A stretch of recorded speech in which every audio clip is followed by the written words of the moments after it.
Dans cet exercice, un CPPC 2016, on s'intéresse à une suite de déterminants, donc avec cette jolie matrice là, je ne vais pas détailler, et on pose D0 égale 1, D1 égale 1,5, donc c'est des termes initiaux donc qui n'existent pas pour n plus grand que 2, parce que cette matrice là pour n égale 0 n'a pas de sens. Pour n égale 1, ça donnerait une matrice avec ce seul coefficient dans le coin en haut à gauche, et on retrouve bien 1,5, et pour tout n plus grand que 2, on pose cette valeur là. Donc on demande de calculer D2 et D3, donc pour D2 c'est une matrice de taille 2,2, donc il n'y a pas de problème particulier, donc AD moins BC, et on regarde, ça fait 2 tiers. Pour D3 on a une matrice de taille 3,3, et pour calculer cette matrice on se rend compte qu'ici qu'on a des racines de 1 quart, donc qui font 1,5, donc on peut simplifier quelques racines. Puis on développe par exemple suivant la première colonne, donc éventuellement avant on aurait pu faire une opération pour simplifier, du genre ligne 2 reçoit 3 fois la ligne 2, plus 2 fois la ligne 1, ce qui nous aurait permis d'annuler ce coefficient-là et donc d'avoir un développement un peu plus simple. Mais bon, c'est pas très compliqué. Et finalement, on obtient ce produit-là, on obtient 5/8. Bon, ensuite, on vous demande de trouver une relation de récurrence vérifiée par la suite dn. Donc, n plus 1 dn égale n dn moins 1 plus dn moins 2. Alors, avec les valeurs qu'on a trouvées pour d2 et d3, on vérifie à la main en remplaçant pour n égale 2 et pour n égale 3 que tout marche bien.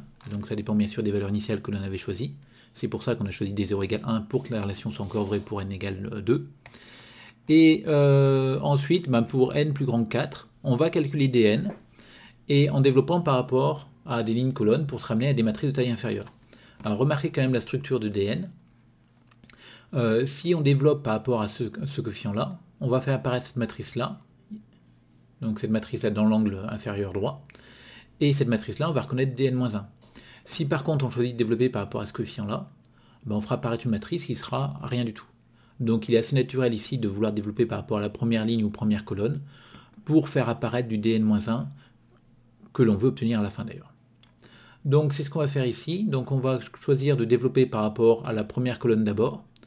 Donc on a ce coefficient-là qui était en haut à gauche fois le mineur correspondant. Moins parce que je vous rappelle qu'il y a un plus moins 1 puissance i plus j, où ij sont les coordonnées du coefficient de la matrice. Donc là, ça fait i plus j égale 3, donc ça fait un moins 1 qui sort, avec ce moins ça se compense, donc ça fera un plus. Donc plus le coefficient fois le mineur obtenu en barrant du coup ici la première colonne et la deuxième ligne. Donc faites attention à bien vérifier cette matrice-là, comment vous l'écrivez. Prenez le temps d'écrire suffisamment de coefficients, même si là c'est un peu long, ils sont un peu barbares en plus, mais pour être bien sûr de ce que vous allez écrire dans cette matrice mineure. Alors ici on reconnaît directement dn-1, donc pas de problème. Donc il me reste l'autre matrice, et cette autre matrice, je me rends compte que je peux développer par rapport à la première ligne, ça me donnera quelque chose d'intéressant. Et effectivement, quand on développe par rapport à la première ligne, ça va me faire encore supprimer ça, et je vais tomber ici sur dn-2, et du coup j'obtiens la relation demandée. Bon, je ne détaille pas plus les calculs parce que il n'y a rien de particulier là-dedans. Remarquez quand même que globalement, ce qu'on a fait, c'est qu'à un moment donné, on a développé par rapport à ce coefficient-là. Donc on a barré cette colonne et cette ligne. Puis on a barré par rapport à ce nouveau coefficient ici, quand on a développé par rapport à la nouvelle première ligne. Donc on a barré aussi cette ligne et celle-là. Et finalement, ça revient à avoir barré les deux premières lignes et les deux premières colonnes. Ce qui fait qu'on va naturellement tomber sur une matrice de taille inférieure. Et ce sera souvent le cas pour des matrices qui sont entre guillemets symétriques, parce que celle-ci n'est pas symétrique à cause du moins, mais qui ont une structure quand même autour de la diagonale assez claire, assez identifiée. Et du coup, quand on va développer par rapport à la première colonne, ensuite on va développer par rapport à la première ligne, pour pouvoir garder cette sorte de entre guillemets symétrique qui ici n'en est pas une. Mais ça permettra de garder la même structure sur les matrices de taille inférieure.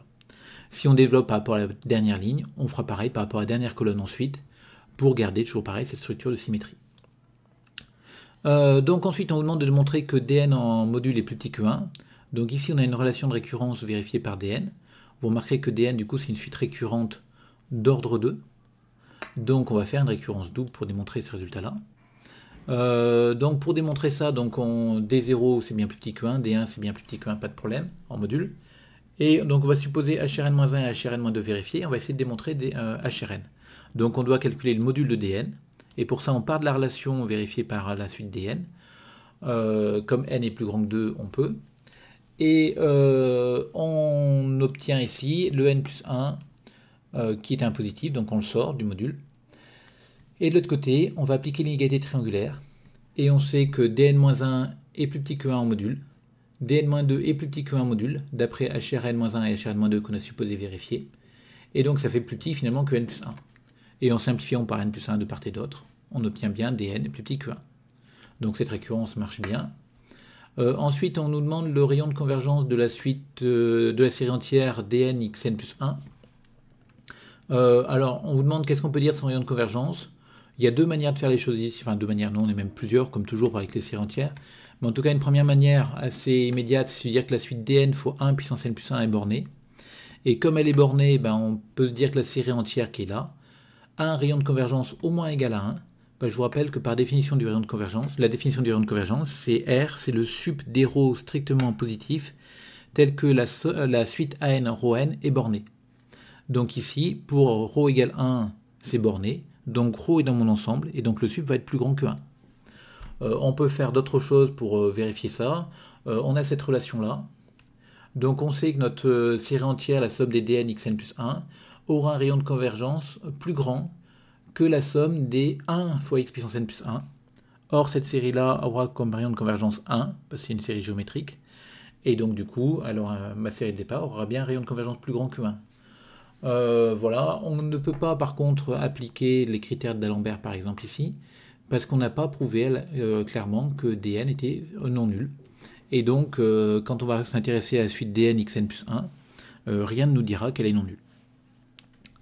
Bon, ensuite, on nous demande du coup, donc on note S la somme, et on nous demande de déterminer l'équation différentielle vérifiée par S. Donc pour ça, il y a deux techniques. La première technique, c'est se dire, ben, tiens, je vais calculer S'. Donc S', comme c'est une série entière, elle est C infini sur moins RR, donc je peux dériver sur le disque ouvert de convergence. Et j'obtiens que S' de x, c'est la somme des n plus 1 dn xn. Et ce truc-là, je vais essayer de faire apparaître ds de x et ds' de x pour m'en sortir. Donc je sors le terme pour n égale 0 et pour n égale 1 pour faire apparaître ça, afin de pouvoir utiliser ma relation de récurrence qui me disait que n plus 1 dn est égal à n dn-1 plus dn-2. Mais cette relation-là était valable pour tout n plus grand que 2. C'est pour ça que j'ai sorti les termes n égale 0, n égale 1. Ensuite, je casse ma série en deux. Alors, est-ce que j'ai le droit de le faire? Oui. Parce que ces séries entières, on sait que c'est la même série entière que celle de départ. On a juste multiplié par n. Et le fait de multiplier par n ne change rien en rayon de convergence. Celle-ci, c'est pareil. Il y a un facteur x près. Donc, on a la même série entière que celle de départ. Donc, les rayons de convergence sont tous égaux à 1 ici. Et du coup, on va changer d'indice pour faire apparaître du n plus 1 dn. Ce qu'on va pouvoir reconnaître comme étant la dérivée, ici. Et de l'autre côté, on change d'indice pour se ramener à du dk. Et on fait finalement apparaître ici, je peux factoriser par x le sortir de la somme. Et donc j'aurai la somme des dk x puissance k plus 1. Donc ce qui fera du s de x. Et le s de x que j'ai mis devant la somme, il reste là. Ici, j'ai presque cette série-là. Il manque juste un terme. Il manque le terme pour n égale 0. Donc je l'introduis dans la somme et je l'enlève à côté. Et comme d0 est égal à 1, ben ça fait x ici, le terme que j'ai ajouté enlevé. Je mets mon x en facteur. Et je reconnais la série des dérivées, ici, à 1 près. Alors le 1 ici, c'est parce que j'avais moins x, mais j'ai mis x en facteur. Et donc du coup, j'obtiens finalement cette égalité-là. Donc je trouve ma relation différentielle qui est celle-ci, qui est valable pour tout x dans moins 1, parce qu'on se place sur moins 1. Ici, on a vu que le rayon de convergence était au moins égal à 1. Donc autant se placer sur moins 1 directement. On ne nous a pas imposé sur quel ensemble, donc on prend un ensemble sûr. On aurait tout à fait pu rester sur moins RR. Et donc on a S qui est solution sur moins 1, mais aussi sur moins RR de l'équation différentielle qui est celle-ci. A noter que l'on peut aussi procéder complètement autrement, en partant de la relation qu'on a obtenue sur notre dn. Donc on a obtenu que n plus 1 dn est égal à n dn-1 plus dn-2. Ceci étant valable pour tout n plus grand que 2. Donc cette relation-là, on va la multiplier par xn pour faire apparaître le terme général de notre série entière. Donc ici, on obtiendra donc n plus 1 dn xn égale n dn-1 xn. plus dn-2 xn. Et derrière, on va sommer cette relation-là pour tout n plus grand que 2.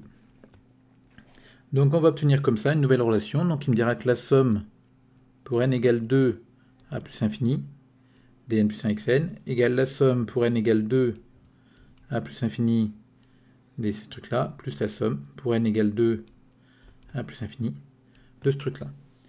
Donc une fois qu'on en est là, on va essayer de se ramener à des choses que l'on connaît. Alors qu'est-ce que l'on connaît? Ben, nous, on connaît deux sommes. La somme des dn xn plus 1 pour n égale 0 à plus infini, et la somme des n plus 1 dn xn pour n égale 0 à plus infini. Donc ça, c'est mon s' de x, et ça, c'est mon s de x. A noter aussi, même si je n'ai pas parlé, que cette somme ici commence bien à 0, on a dérivé, mais on garde ce terme n égale 0, parce qu'ici, quand on dérive pour n égale 0, on a du x ici, et donc cette dérivée, ça nous donne du x puissance 0, c'est-à-dire 1, mais vous voyez qu'il n'y a aucune raison d'enlever. Si on n'avait pas eu le plus 1 ici, si on n'avait pas eu ce plus 1 par contre, ben là on aurait eu du x puissance 0, c'est-à-dire une constante, et donc en dérivant, la constante aurait disparu, donc on aurait commencé ici à n égale 1. Donc voilà pour ça, donc on va essayer de faire apparaître ces sommes-là, donc il faut les garder à l'esprit.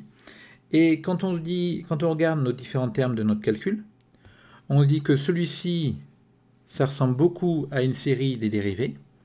Qu'est-ce qui manque finalement? Eh bien, il manque les termes pour n égale 1 et n égale 0. Celui-ci, j'ai un décalage d'indice avec mon dn-1, donc je vais changer d'indice pour m'amener à du dn. Celui-ci aussi, parce que remarquez bien que dans les deux sommes que j'ai écrites en dessous, on les a écrites avec du dn. Donc on a autant de les retrouver. Alors bien sûr, on aurait pu faire autrement en disant que ça aussi c'est égal à la somme des... enfin, bon, pas vraiment beaucoup d'intérêt, mais n égale 1 à plus infini dn, dn-1, xn-1. Auquel cas, on aurait pu reconnaître quasiment immédiatement dans celle-ci une somme qui, dans celle-ci là, une somme qui ressemble beaucoup à la dérivée. Bon, moi je vais faire le choix de me ramener tout le monde à du dn pour reconnaître ces sommes-là, ces deux sommes. Et donc je change d'indice. Donc là, je touche à rien. De ce côté-là, je vais commencer maintenant ma somme à 1. Et donc là, je vais avoir du n plus 1 dn xn plus 1. De l'autre côté, je change d'indice, donc je vais commencer ma somme à n égale 0. Donc du dn xn plus 2. Et l'idée ensuite, c'est de se dire que ce plus 2 qui est là, ce plus 2 qui est ici, je vais l'enlever et je vais remplacer, je vais mettre un x2 devant. Pardon, je vais enlever un terme, je vais mettre un x devant, et comme ça j'aurai un plus 1 ici. L'intérêt étant que ici, je vais reconnaître du x, s de x. Ensuite, là, j'ai quasiment s' de x, sauf que s' de x commence à n égale 0, donc il faut que je enlève à s' de x le terme pour n égale 0, c'est-à-dire 1 d0 x, donc j'enlève d0 x. Et ici, comme je commence à 2, je reconnais pareil du s' de x, mais il faut que je commence à 0, donc j'enlève les deux termes qui me manquent. Donc il me manque quoi? Pour n égale 1, je trouve du 2 d1 x. Et pour n égale 0, je trouve du 1 d0. Et donc j'obtiens l'égalité entre ces deux quantités écrites en rouge. Et ensuite, quand on remplace d0 et d1 par leur valeur, on retombe sur la même équation que celle qu'on avait obtenue dans l'autre sens. Donc vous voyez que la technique est complètement différente. Là, dans cette technique-là, je suis parti d'une relation vérifiée par le coefficient de ma série entière pour me ramener petit à petit pour faire apparaître la série entière à la fin. Donc comment j'ai fait? J'ai multiplié par xn, j'ai sommé, et je me suis arrangé pour faire apparaître mes séries s de x, ma série des dérivés. Et éventuellement, si j'avais eu besoin, j'aurais pu écrire ce que c'était que s seconde pour me rendre compte de ce que j'avais. Mais petit à petit, j'essaie de les faire apparaître. Remarquez que quels sont les termes qu'on va essayer de reconnaître en s de x? Ceux où il n'y a pas de n devant le coefficient dn. Ceux pour lesquels on va essayer de reconnaître du n plus 1, du s' de x, c'est ceux devant lesquels il y a un n devant le dn. Et vous remarquerez que si par exemple j'avais obtenu du n plus, quelque part une somme de n plus 2 dn, donc ce qui ne m'arrange pas, hein, ben cette somme-là, je peux la casser en deux en disant que c'est la somme des n dn xn, n plus 1, pardon, ici,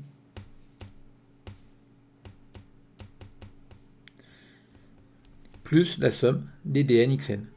Et je m'en sors encore en faisant apparaître quelque chose qui ressemble à du s' et quelque chose qui ressemble à du s.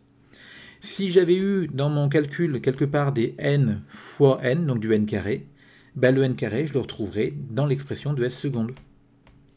Et à chaque fois, j'essaie de faire apparaître les bons termes devant, et en compensant, etc., pour faire apparaître des séries correspondant à s de x, s' de x, s seconde de x. Alors vous remarquez qu'ici, cette relation, je l'ai, donc parce qu'on me l'a demandé de la prouver avant. Il y a une autre manière d'obtenir ces relations. Souvent, quand on étudie les séries entières, on regarde le rayon de convergence. Et une des options pour obtenir le rayon de convergence, c'est de faire le critère d'Alembert pour les séries numériques. Et quand vous faites votre critère d'Alembert pour les séries numériques, vous calculez du coup an plus 1 xn plus 1 sur an xn, et vous simplifiez. Et en fait, si vous repartez de ce calcul-là, ben souvent ce calcul va vous donner une relation, attention, il faut une égalité, hein, entre an plus 1 et an. Et donc de cette égalité-là, vous allez pouvoir faire le même travail que celui qu'on a fait là, c'est-à-dire multiplier par xn, sommer, etc., pour retomber sur votre série entière, et donc une équation vérifiée par cette série entière. Bon, revenons maintenant à nos moutons, donc à l'exercice qu'on avait à corriger. Donc on a trouvé une équation différentielle vérifiée par S, qui est celle-ci, donc qui est valable sur moins RR, sachant que moins RR contient au moins l'intervalle moins 1, 1. Donc là, j'ai encore mis sur moins 1, 1, mais on aurait pu mettre moins RR. S est solution de cette équation-là. Donc j'ai divisé par 1 moins x. Et vous remarquerez que pour diviser par 1 moins x, je suis cette fois-ci obligé de me placer sur moins 1, 1. Parce que sinon, je n'ai pas le droit de diviser par 1 moins x, qui pourrait être nul. Donc là, ici, je me place maintenant sur moins 1, 1, pardon, j'aurais dû le dire avant. Pour pouvoir diviser par 1 sur 1, pour pouvoir diviser par 1 moins x, donc je me ramène comme ça une équation qui est normalisée. Et c'est une équation différentielle linéaire d'ordre 1 à coefficient continu. Donc je vais d'abord résoudre l'équation homogène, donc chercher une primitive de cette fonction-là. Donc pour chercher une primitive de cette fonction-là, c'est une fraction rationnelle. J'ai le même degré en haut et en bas. Et à chaque fois que j'ai un degré qui est plus grand en haut, supérieur ou égal en haut à ce que j'ai en bas, je vais commencer par faire une division euclidienne du polynôme du numérateur par celui du dénominateur.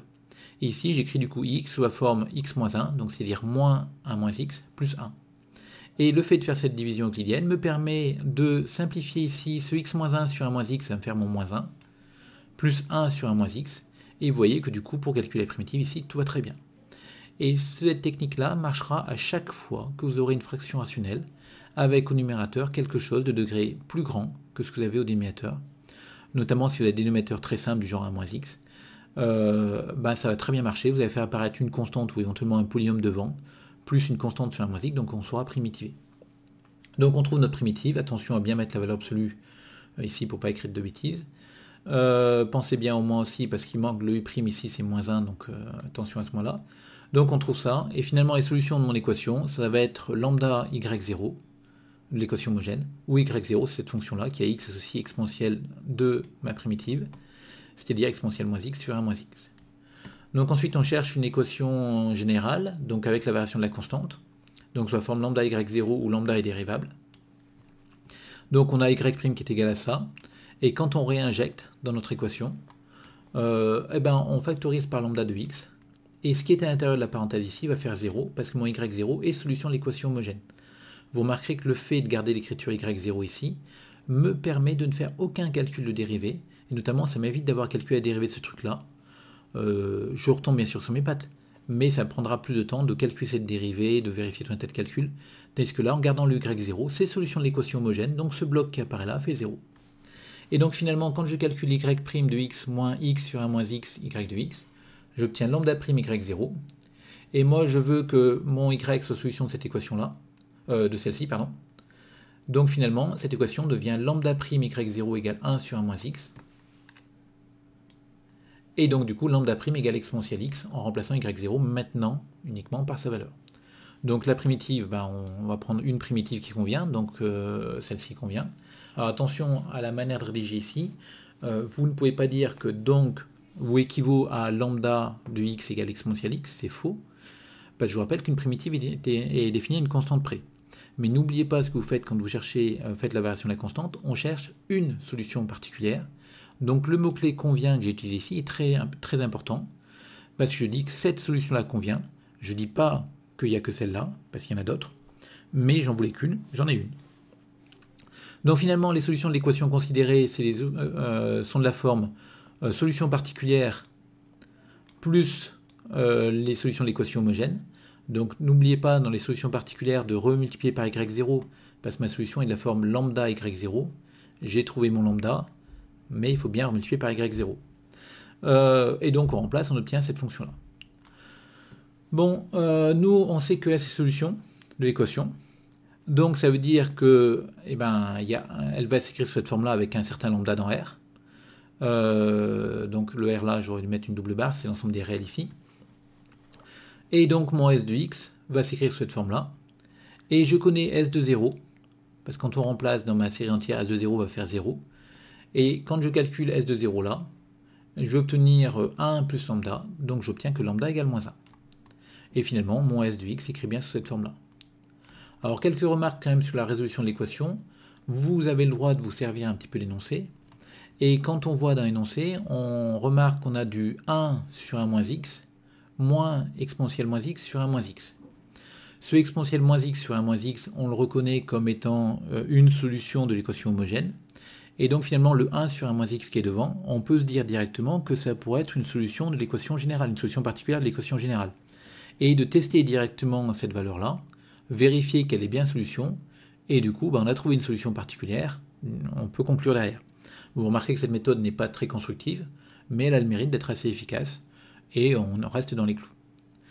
Donc finalement, dernière question, on vous demande d'exprimer dn en fonction de n. Donc dn, on le connaît ici comme étant coefficient de cette série entière-là, donc de la série entière S. On va essayer de calculer S autrement en se servant de cette écriture-là. Donc on va redévelopper S en série entière avec cette écriture. Et ça va plutôt bien marcher parce que on sait développer exponentielle moins x. On a le développement en série entière d'exponentielle u qui est valable sur R. Donc encore une fois ici c'est pas le bon R. Donc on peut calculer le développement en série entière d'exponentielle moins x sur moins 1 et on obtient cette valeur là. Donc 1 moins exponentielle moins x, le moins qui va se retrouver devant la somme ici, je le rentre à l'intérieur en transformant n en n plus 1. Donc j'obtiens un développement en série entière de 1 moins exponentielle moins x. Pour le développement en série entière maintenant de l'autre terme, donc mon S de x écrit sous la forme 1 moins exponentielle moins x fois 1 sur 1 moins x, le 1 sur 1 moins x, c'est un développement en série entière usuel, c'est la somme des xn. Et finalement maintenant je vais faire le produit de Cauchy de ces deux séries entières. J'ai un développement en série entière de chacune de ces fonctions sur moins 1. Donc je sais que mon produit de Cauchy va me donner un développement en série entière du produit valable au moins sur moins 1. Mais pour faire un produit de Cauchy, je vous rappelle qu'il faut avoir des coefficients, des sommes qui commencent bien à 0. Donc je vais écrire que 1 moins exponentielle moins x, c'est la somme des an xn, où an égale 0, si n égale 0, vous voyez, pensez bien à rajouter ce truc-là. Et bien sûr, moins 1 puissance n plus 1 sur factoriel n pour les autres. Et le bn, dans cette série-là, va toujours être égal à 1. Donc maintenant, je fais mon produit de Cauchy. Le cours me dit que c'est la somme des cn xn où cn est égal à ça. Et je vais calculer un peu mieux qui est ce cn là. Donc pour n égale 0, c0, c'est la somme jusqu'à 0 de a0. Donc ça va faire 0, vu que a0 est nul. Et pour n plus grand que 1, cn, c'est cette somme-là. Le terme pour k égale 0 va faire 0 parce que a0 est nul. Donc ma somme peut commencer à k égale 1. Et je remplace ak par sa valeur, donc j'obtiens ce terme-là. Donc finalement, j'ai mon S de x qui s'écrit sous la forme somme des cn xn avec cn égale ça. Il s'écrit aussi sous la forme somme des dn xn plus 1 pour n variant de 1 à plus infini. Et donc aussi sous la forme somme des dn-1 xn pour n variant de 2 à plus infini. Donc je fais ces changements d'indice pour pouvoir identifier terme à terme avec mon xn qui est là. Et je trouve que finalement, pour tout n plus grand que 2, donc par unicité du développement en série entière sur moins 1, mon dn-1 égale cn, donc est égal à ça. Et finalement, dn, on rechange d'indice, dn, on change dn en n plus 1, on va obtenir cette somme-là. Bon, alors du coup, quand on regarde un petit peu mieux, maintenant on peut se dire est-ce que le rayon de convergence était bon ou pas bon. Si on regarde le quotient dn de ma série entière, c'est cette somme-là, il tend, quand n tend vers plus infini, vers la somme de cette série, que je reconnais comme étant convergente parce que c'est la série exponentielle de paramètre moins 1, donc ça vaut exponentielle moins 1. Et du coup, j'obtiens que pour x égale 1, la somme des dn x puissance n plus 1 diverge grossièrement parce qu'en termes général ne tend pas vers 0. Donc pour x égale 1. Donc mon rayon de convergence de cette somme-là vérifie aussi R plus petit que 1, et donc finalement j'obtiens que R est égal à 1.